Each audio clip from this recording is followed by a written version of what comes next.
Assalamualaikum warahmatullahi wabarakatuh. Nama saya Anis Maratu Soliha, NIM 2591022. Saya akan menjelaskan materi tentang cahaya dan alat optik. Sebaik-baik manusia adalah mereka yang paling bermanfaat bagi orang lain. Hadis riwayat Ahmad.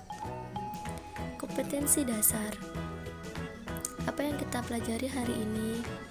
Menerapkan sifat-sifat cahaya dan keterkaitannya dengan menerapkan penglihatan yang akan kita pelajari pada hari ini.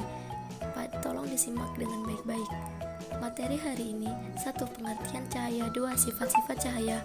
3. Alat-alat yang memanfaatkan sifat cahaya. Kita akan mempelajari yang pertama, yaitu pengertian cahaya. Kita harus mengetahui apa itu pengertian cahaya. Sebelum kita lebih lanjut, kita harus tahu pengertian dari sifat cahaya itu apa.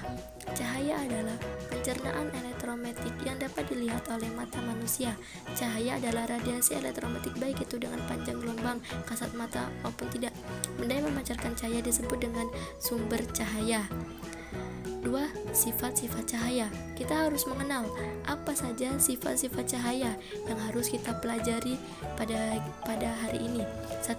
Cahaya merambat lurus. 2. Cahaya dapat dipantulkan. 3. Cahaya dapat dibiaskan. 4. Cahaya dapat diuraikan. 5. Cahaya dapat menembus benda bening. Itulah 5 cahaya yang harus kita pelajari pada hari ini. 1. Cahaya melambat lurus.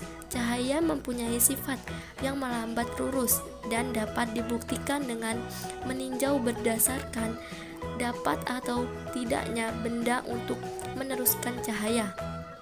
2. Cahaya dapat dipantulkan. Yang cahaya baur, dia ada tidak rata dan arah sinar pantulannya menjadi tidak beratur. Sedangkan pantulan teratur, cahayanya beratur secara teratur. 3. Cahaya dapat dibiaskan. Pembiasan adalah sebuah peristiwa pembelokan arah, dan cahaya melambat melalui dua zat yang mempunyai kerabatan berbeda. Itu yang dinamakan dengan cahaya dapat dibiaskan. Yang keempat, cahaya dapat diuraikan. Penguraian cahaya mempunyai istilah lain, yaitu dispersi. Dispersi adalah penguraian cahaya putih menjadi cahaya yang memiliki warna merah, jingga, kuning, hijau, biru, nila, ungu, seperti yang bisa disebut dengan pelangi. 5. Cahaya dapat menembus benda bening. Benda bening adalah benda yang dapat ditembus oleh cahaya. Benda bening meneruskan semua cahaya yang mengenainya. Contoh kaca, seperti benda-benda bening yang lainnya. Dan 3. Alat-alat yang memanfaatkan sifat cahaya. Periskop, lup, kamera, mikroskop, teleskop. Alat optik adalah alat bantu penglihatan manusia.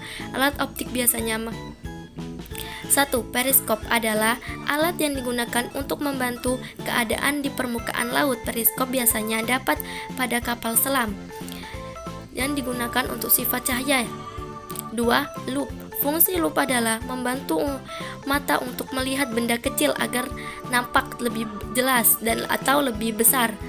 Lup bisa digunakan oleh tukang resepsi jam atau yang lainnya. 3. Kamera. Pada kamera terdapat dua lensa yang dipasang tersusun. Dalam kamera juga terdapat bagian yang mengatur cahaya, seperti pada mata disebut diafragma. Cahaya yang meneruskan kamera jatuh pada film. 4. Mikroskop. Mikroskop adalah alat yang digunakan untuk melihat benda yang sangat kecil seperti sel-sel, tumbuhan, kuman, dan sebagainya. Biasanya digunakan oleh anak-anak laboratorium. 5. Teleskop. Teleskop disebut juga teropong. Fungsi teleskop adalah untuk melihat benda-benda yang sangat jauh sehingga benda tersebut terlihat lebih dekat. Mungkin itu saja yang dapat saya sampaikan. Saya akhiri. Wassalamualaikum warahmatullahi wabarakatuh.